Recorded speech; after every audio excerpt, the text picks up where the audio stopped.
अब क्लास 12 का फिजिक्स का बोर्ड का पेपर है, तो हमें क्या स्ट्रेटजी इस 3 दिन में अपनानी चाहिए, जिससे कि जो हमारा पेपर है, पता है हमें कि हमारी तैयारी अब तक बढ़िया रही है। जिसने भी शुरू से तैयारी करी है उसकी तैयारी बढ़िया होगी, नो डाउट। बट उस तैयारी को हम और ज़्यादा उससे बेनिफिट कैसे ले सकते हैं कि हमारे ये 2-3 दिन जो बचे हैं बोर्ड के एग्जाम के लिए, वो बेस्ट बेस्ट रहे, हमारा बेस्ट एग्जाम हो बोर्ड का फिजिक्स का। तो इसके लिए देखो, सबसे पहले हम जो चीज़ कर सकते हैं, सबसे पहले जो चीज़ हम कर सकते हैं इसमें, वो अपनी जो भी हमने फिजिक्स के अब तक की एक तरह के, जैसे हम पढ़ते हैं तो काइंड ऑफ शॉर्ट नोट्स या फिर ऐसा फिजिक्स फॉर्मुलेशन करते हैं, फॉर्मूला शीट बनाते हैं, चीट शीट बनाते हैं, उन सब चीज़ों को हमें रिवाइज करनी है।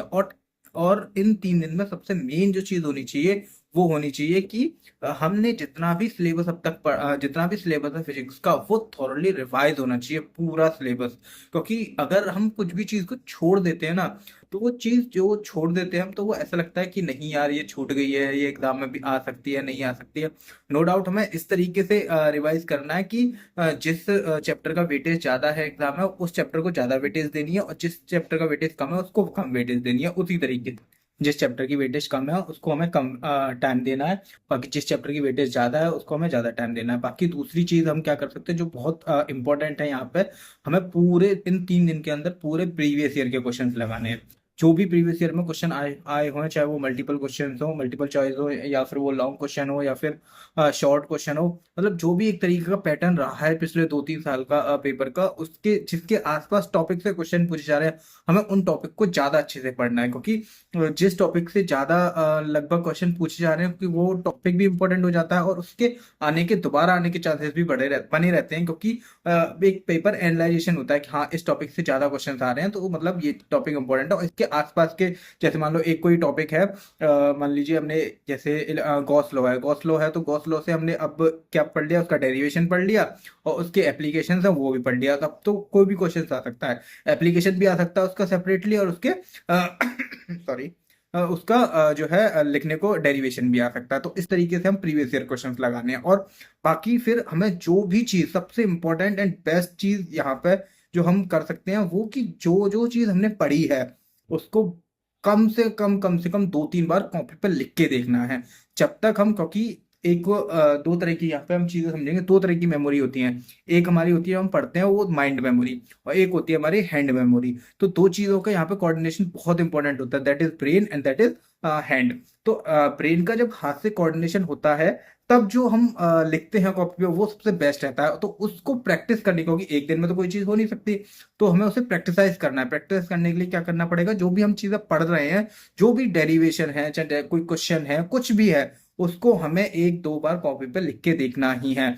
अगर हमने वो कॉपी पे एक बार वो हमारे हाथ से कॉपी पे निकल गया, तो हमें ये पेपर में ये नहीं सोचना पड़ेगा कि नहीं, इसको हम किस तरीके से, पेपर मान लो कोई क्वेश्चन आ गया और हमने वो पहले से प्रैक्टिस कर रखा है कि हाँ, मैं इसको इस तरीके से लिख सकता हूँ, चाहे वो पैराग्राफ में हो, चाहे वो पॉइंट वाइज हो, चाहे किसी भी तरीके से हम उसको लिखना चाह रहे हो, उसको एक बार 2 बार अगर हम कॉपी पर लिख के देख लेंगे, तो उससे ये रहेगा कि हमें वहाँ पेपर में बैठ के ये नहीं सोचना पड़ेगा कि इसको मैं लिखूं कैसे, कि इसको पॉइंट वाइज लिखूं या फिर इसको पैराग्राफ में लिखूं क्या, और इसमें मैं ऐड कर सकता हूँ मान लो। और एक और फायदा होता है इस चीज़ का, क्या कि हम उसको अपने हिसाब से मॉडिफाई कर सकते हैं क्वेश्चन को। कैसे, जैसे मान लो अगर एक कोई क्वेश्चन है, वो तुमने पढ़ा 2 नंबर के लिए है, पर उसके लिए तुमने अच्छे से थोड़ा सा देख के रखा हो, वो मान लो आगे 4 या 5 में, तो तुम उसमें ये पता रहेगा तुम्हें इसमें मैं क्या एडिशन कर सकते हो। या मान लो तुमने जो पढ़ा है 5 नंबर के लिए, उस हिसाब से तुमने लिख रखा है, अब वहां पे तुम बैठ के सोच रहे हो यार, ये तो 2 नंबर में आ गया, इसमें क्या कम लिखूं क्या ज्यादा लिखूं।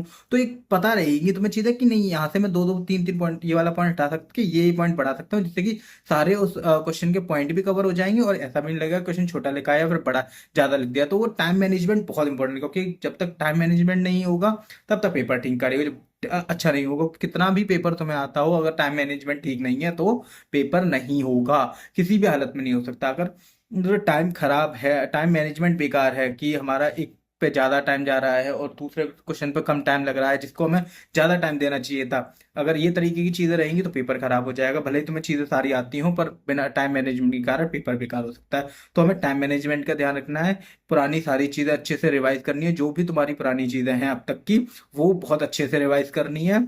और सारे फॉर्मूलेज जितने भी हैं फॉर्मूले हैं उनके एक दो पेजेस पे उन फॉर्मूलेज को लिख लिख के अच्छे से याद करना है, क्योंकि डायरेक्ट फॉर्मूला बेस्ड भी क्वेश्चन आ जाता है कभी कभी। तो हमें पता रहेगा कि हाँ इसमें ये फॉर्मूला रहेगा, और उससे एक फायदा भी रहेगा कि सारे फॉर्मूले दिमाग में घूमते रहेंगे कि नहीं इसका ये फॉर्मूला था, इसका ये फॉर्मूला था। तो उससे क्या रहेगा कि ऐसे वहां पे बैठ के तुम्हें पेपर में याद नहीं करना पड़ेगा, नहीं यार इसका एक बार देख लेता तो ये क्वेश्चन, ऐसा नहीं करना पड़ेगा। तो ये क्या रहेगा कि हम सारी चीजें जितनी भी फॉर्मुलेशंस हैं या हमारा क्वेश्चन है या तो कोई डेरिवेशन है, ये सारी चीजें हमें क्या रहेंगी, पता रहेंगी कि किस तरीके से, क्योंकि हमने रिवाइज कर रखी है तो उस तरीके से हमें पता भी रहेंगे। अगर लिख के देख लेंगे तो वो चीज दिमाग में बनी रहेगी कि नहीं है इसको इस तरीके से लिखना है या हमें इसको दूसरे तरीके से लिखना है। तो ये सारी चीजें, दो तीन चीजें जो मैंने बताई है बहुत इंपॉर्टेंट है पेपर के लिए। और मेन चीज, पेपर जो भी है क्लास 12th का हमारे फिजिक्स का, वो क्या है, एप्लीकेशन बेस्ड है, न्यूमेरिकल बेस्ड पेपर नहीं है। न्यूमेरिकल बेस्ड पेपर नहीं है। न्यूमेरिकल वही आएंगे गिने चुने जो हमें पता है हेड क्वेश्चंस हैं, जैसे मान लो जो मॉडर्न फिजिक्स है उसमें से सेमीकंडक्टर या फिर और कोई चैप्टर, न्यूक्लियर वाले चैप्टर, उनमें से इतने क्वेश्चंस नहीं बन सकते हैं। क्या न्यूक्लियर में से वही बाइंडिंग एनर्जी वाले क्वेश्चन ये सब बन सकते हैं, ग्रह वाले। बट एप्लीकेशन बेस्ड बहुत बहुत ज्यादा है कि इसका किसी का डेरिवेशन बहुत इंपॉर्टेंट है तो उसका एप्लीकेशन किस तरीके से है।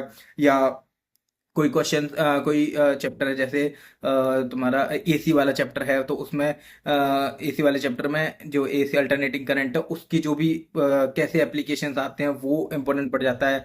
और जिस इसमें लास्ट में जो सेमीकंडक्टर वाला है उसमें ये हाफ वेव रेक्टिफायर या फुल वेव रेक्टिफायर, ये सारे जो है ना, ये क्या है, एप्लीकेशन बेस्ड चीजें हैं। डेरिवेशन तो अब मतलब न्यूमेरिकल तो अब है ही नहीं, बहुत कम न्यूमेरिकल्स हैं, एक आध। हाँ, उसमें एक और चीज यहाँ पे, असर्सर रीजन का बहुत ध्यान रखना। असर्सर रीजन क्वेश्चन जो आते हैं, भले ही वो चार पांच छह क्वेश्चन आते हैं, बट बहुत इंपॉर्टेंट हैं बहुत ज्यादा, क्योंकि वो एकदम से कॉन्फिडेंस डाउन करते हैं। स्टार्टिंग में होते हैं एमसीक्यूज में और नहीं लगता कि यार नहीं इसका ये होना चाहिए, कंफ्यूजन तो वैसे ही होता है। तो उसको बहुत ध्यान से क्वेश्चंस को पढ़ना। और इसका एक तरीका होता है, जो हम असर्सन रीजन में क्वेश्चन करते हैं उसका एक तरीका है कि असर्सन के बाद तुम रीजन जब भी स्टार्ट करो तो उसमें कुछ ऐसे रीजन वाला टर्म लगा के देखो, जैसे बिकॉज या फिर, तो ऐसा क्या आएगा, अगर उसका उसका टर्म बन रहा होगा तो हम एक बार को लगता है कि नहीं हाँ ये इसको ही एक्सप्लेन कर रहा है। यानी कुछ कुछ तो हमें पता ही रहता है कि बहुत एक अलग से होते हैं। तो ये चीज भी ध्यान रख सकते हैं। तो क्या हो गई, सारे जो भी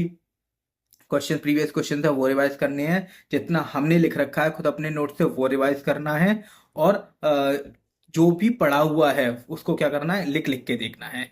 ये स्ट्रेटजी अगर हम फॉलो करते हैं तो हमारा जो भी हमने एक साल तक पढ़ा है फिजिक्स में वो हमारा क्या करेगा, बेस्ट निकल के आएगा।